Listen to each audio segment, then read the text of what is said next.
In terms of versatility, few New Zealand competitors have come close to my guess at this time. From NZWPW to IPW, his athleticism and his intensity have captured New Zealand audiences nationwide. He is the master of the knocks-out. He is the deal. Dal Knox. Kia ora. Kia ora.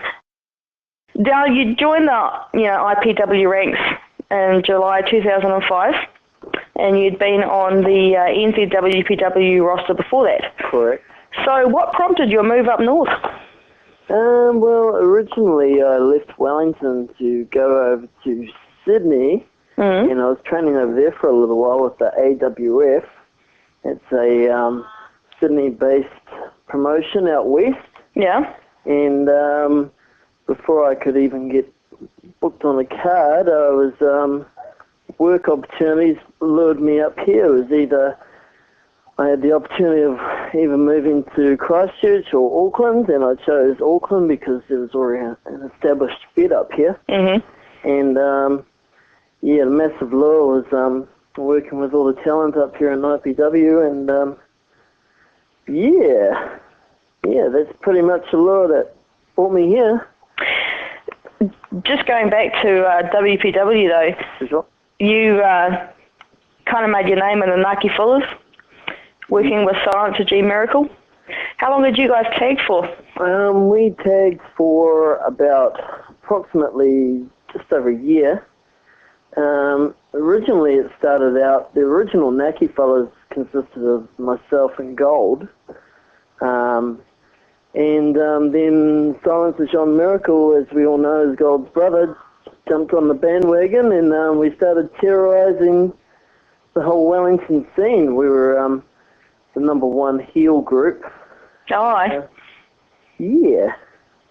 That's basically how that got started. WPW needed a strong heel group, and we all had big mouths, and we laid it on the line and went out there and terrorised the crowd. Can you give us your thoughts on teaming up with Jean Miracle again at Capital Punishment last year in 2006? Yeah, actually it was a lot of fun to get back in the ring with him because a lot of double team moves that we brought out and that we used to apply in our trade down there in WPW, NZWPW.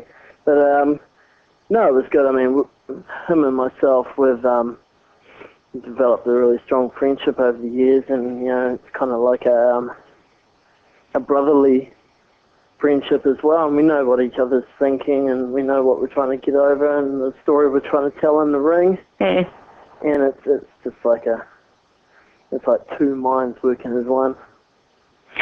You talk about the close relationship that you guys had, and two minds working as one in the ring. I guess that wouldn't really apply at the Invitational last year? No, I'll be honest, the guy caught me off guard. I was pretty fatigued at the time, and I'll give Silence of John Miracle a lot of credit because, him faking the injury, he had me going, I thought he was for real. Yeah, but so did I. And, I give him a lot of credit for being crafty and cerebral, I suppose, about his actions, and I admit I was pretty pissed off at the time when I left the ring, but I got backstage and I thought to myself, very clever, Jean, and all I could do was plot my revenge and show him who's boss and show him who's the number one Ngāti fella. Good stuff. So, what for you for you, Dal Knox, what's been the biggest difference working in WPW and IPW? Well, definitely for me, working a lot more shows. IPW has, without question, a hell of a lot more shows than any other promotion in the whole country. Definitely the talent, because the talent up here is a lot more established than it is down there. And, there's not much different when it comes to ability. I mean, all the guys down there have the ability. They've got a really young roster, up-and-comers, and there's definitely a lot of potential down there, but as far as psychology and in the ring goes and experience, that's the number one thing, experience. For sure. There's no substitute for experience. Yeah, for sure. The experienced wrestlers are up here in IPW. Mm. Wellington's probably a little bit off the pace, but with young guys coming through, I'm sure they'll be a force to be reckoned with, no doubt. You've had some opportunities to work with WPW and KPW over the past couple of years. Sure, yeah. What's it been like going back down to the Wellington crowds? Oh my God, it's been like heaven, eh? I never expected the reaction I got when I came down. Yeah. I was scheduled to have a match against the Machine. It was the first time I'd ever been back, and this was a match in the Wellington High School, and the crowd just popped big time. And we even got an IPW chant, which was quite surprising.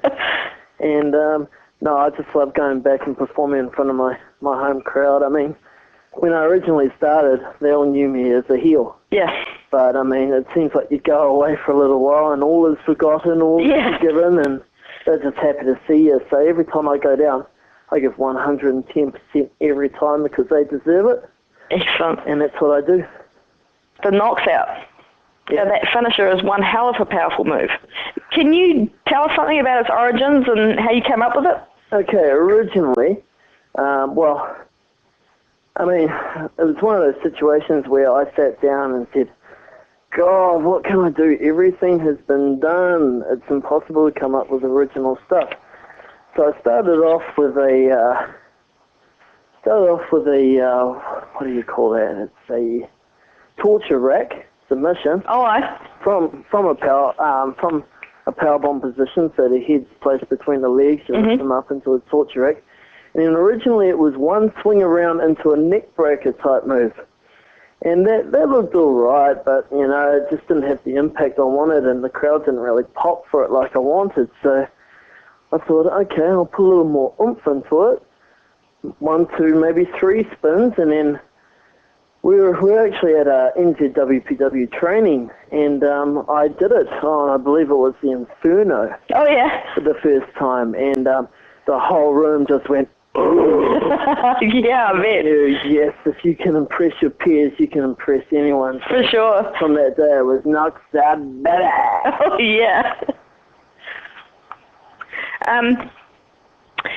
So, just going back to the origins of it, can you tell us anything about the first poor soul that had to endure it while it was still a work in progress? Yeah, his name was De Hoya. Oh, yeah.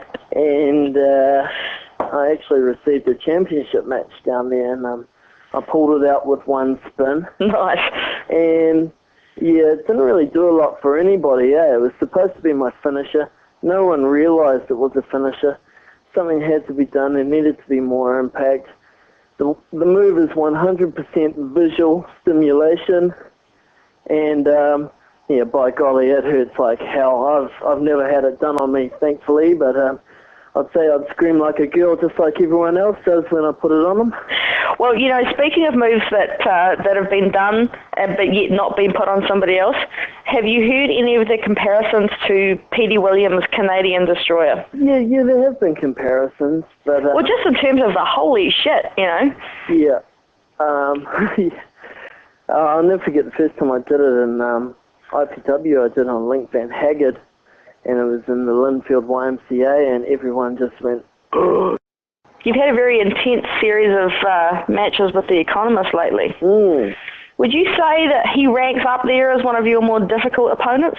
Oh, look, there's no question about it. I mean, The Economist, he's the type of guy that will pick a body part, he'll stick to you like white on rice, and he'll just keep hammering and hammering until you either can't take it anymore, or, you know, you just about physically throw up in the ring. I mean, I recently come off a rib injury that was sustained in an Economist match, and yeah, I was at the point where I couldn't breathe. He just kept on working the body part to the point where I had to actually give up in one of the matches. I had to submit, and anyone that knows me knows I'm not a quitter, and but when the pain's just too intense, when the numbers outweigh the odds, sometimes things like that happen. But for sure, going back to the capability of The Economist, I mean, He's done it all. He's an Armageddon Cup champion. He's an IPW champion. And, definitely one of the toughest opponents and probably one of the stiffest workers I've ever come across. Oh, really? He's pretty stiff, eh? Oh, very. I mean, when he does things, he calls himself the king of fighters, and that's exactly what he is. You look at him and you think, oh, what a nerd, but you actually get in the ring with him, and the guy is one of the most intense individuals I've ever been in the ring with. He's off the hook, man.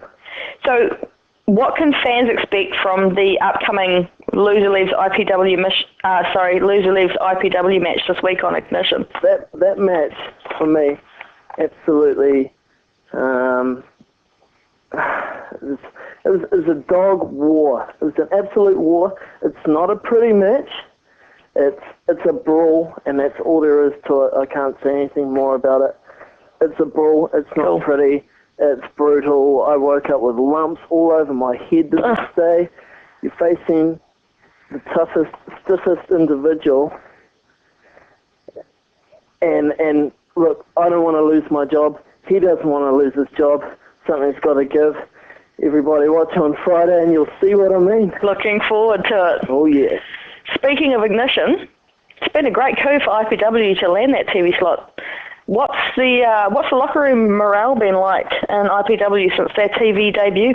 Well, morale's been absolutely huge. I mean, I've always said it, if you don't have TV, you don't have a lot.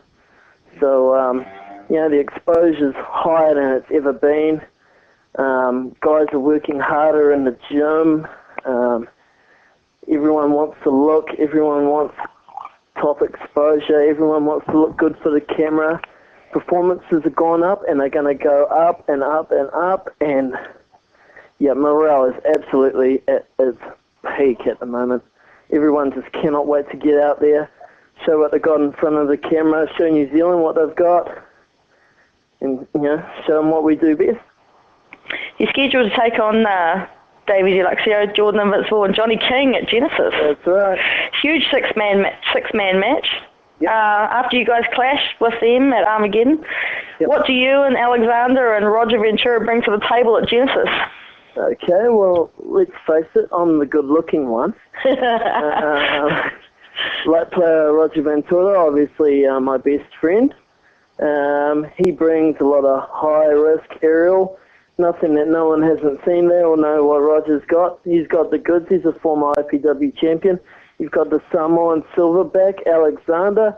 This guy brings raw strength, class, ability, everything that guy does in the ring. He does with purpose, precision.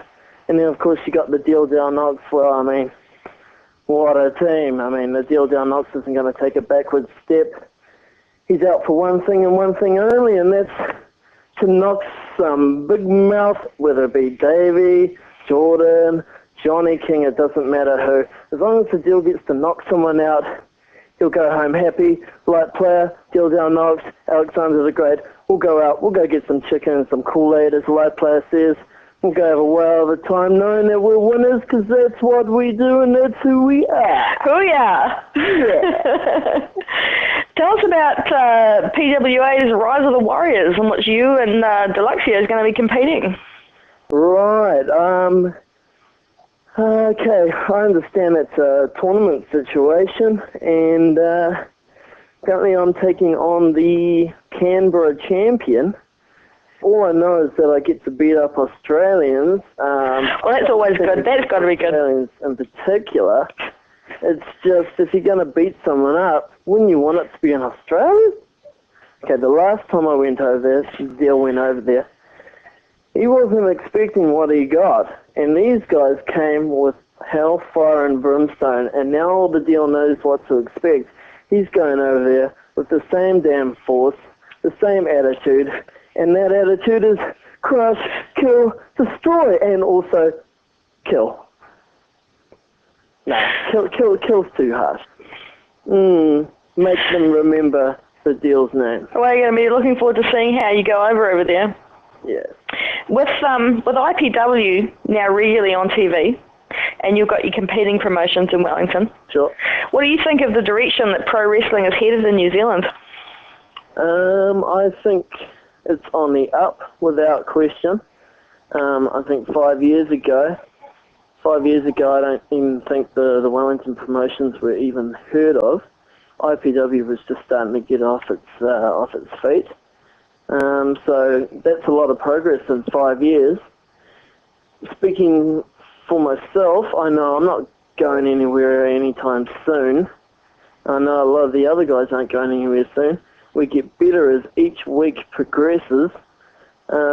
Really, we're too bloody good not to be on primetime TV. So I think it's just a matter of getting the exposure, getting out there, getting our product across, and the sky's the limit. Absolutely. Going back to Dal Knox himself, getting away from IPW and just talking about Dal. Sure. Have you got a favourite match? In my career? Yeah. Okay. Yeah. My favourite match has to be, without question, the Armageddon Cup final in Wellington versus the one Vinnie Dunn. Didn't actually come out on top of that, but the crowd was just incredibly into the match. False finish after false finish. The one Vinnie Dunn really proved his worth that day, and the crowd was just so into it, and that's definitely one of the things that sticks out for me. The crowd was just so into it. I mean, I could have clicked my fingers and I would have had the crowd going, yeah. But a lot of that also comes across in who you're working with as well. I mean, it's a partnership kind of a deal, and you're trying to get a crowd into a match. But technically, though, I think my best match has been Joey Kincaid. Technically. Where was that? That was in Linfield. That was about a couple of months after I first debuted for the IPW. And that was definitely one of my favourite matches because we just clicked so well. And sometimes you've got a wrestling opponent where your styles they don't clash, they blend together perfectly. And Joey Kincaid for me is my perfect opponent. But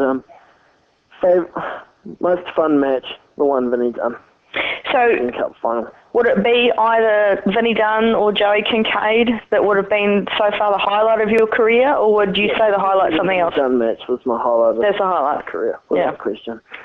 I mean, you grew up watching wrestling from when you're a knee-high to a grasshopper? Absolutely. Tell us about the wrestlers you most admire growing up. I admired Bret the Hitman Hart. Oh, yeah. Question. You're a man after my own heart on that one. His brother Owen, without question. Yeah. I mean, he was the dark side of the coin, so to speak, for those two. I always enjoyed the Honky Tonk Man. Oh, who didn't? Because he used to piss everyone off, and he had some outstanding ring psychology, though. He did, and it was a damn sad day when that face-painted freak came down and stole the title off him. That was a damn shame. Who's your dream match? Anybody, living, dead, anyone. Who's your dream match? Kurt Angle. Really? Yep, most definitely. Kurt Angle. Well, he is the greatest wrestler to ever live, without question, because of his diversity. He can brawl, he can wrestle, he can hardcore. He's proved himself in every facet of the sport, and that's the kind of guy I want to work with, someone who I can have a match every day of the week with, and every day, every match, it'll be completely different, it'll look different, and that's the secret behind, being a great worker. What is something that fans would be surprised to know about Dal Knox? Actually scared of the ocean. Oh. Just. Is it the undertow or the sharks? It's actually neither. When I was young, I actually almost drowned in the ocean. I was trapped underneath a boat. Oh, that's not good. I've always had this phobia, and deep water scares the living daylights out of me, and that's probably the one thing. Yep, deep water, the ocean. I mean, you know, when Dal Knox goes to the beach, you won't see Dal Knox, you know, way out. You'll see Dal Knox splashing around with the little kiddies and on the shoreline. I mean, I know it sounds a little wimpy, but yeah, not at all. It's the one thing that scares the hell out of me. What can we expect from Dal Knox in the future? Well, I've been saying it for, you know, a couple of months now. 2007 is the year of the deal Dal Knox. 2006 I had one spectacular year, there's no doubt about it, but 2007's my year, and 2007 is the year that I want to achieve the goal that I haven't been able to achieve. And the IPW Heavyweight Championship? That's right. That's the one title in the land that says you're the best. Not to take away from the other titles, but everyone knows that the best wrestlers are in Auckland, and they're in IPW. And if you want to be the best, which I truly believe I'm becoming, you've got to hold the IPW Championship, because that's what says you're the best in my mind, and it's the only thing that drives me right now, and I won't stop until I get it. All I need is a shot. I had one shot once upon a time, and that was against Heartless Alfred Valentine. And to be fair, he beat some respect into me. And I realised from that day I have to train harder. I haven't said it to him in the middle of a ring. I'm going to train harder. I'm going to come back. I'm going to be better than ever, and I'm coming for that bout. And he acknowledged, and he said, "Yep, okay." Not sure if he believed me or not, but yeah, I truly believe I'm knocking on the door of the title, and it's mine, it's all mine, and I want it more than anything, and that's what consumes me right now, the IPW title. But I've got to get a shot first, so you know, I know Johnny King's not going to freely give me a shot, because he's he's a ducker, a diver, a weaver. He's going to do everything he can to, you know, not cross paths with the deal. But all I need to do is somehow convince Daddy Cool, the commissioner, to give me that title shot, or whether it be a #1 contenders match or anything. I just want to prove my worth and show everybody that I am the top contender for that title. Awesome. Well, Dal, thanks very much for your time tonight. We really appreciate you talking to us. And all the best for Genesis on Saturday. Yes. And all the best for Rise of the Warriors. Thank you. And anyone that's reading this interview, thanks for taking time out to read. Appreciate it greatly. And yeah, 2007 is the year of the deal. Bye-bye.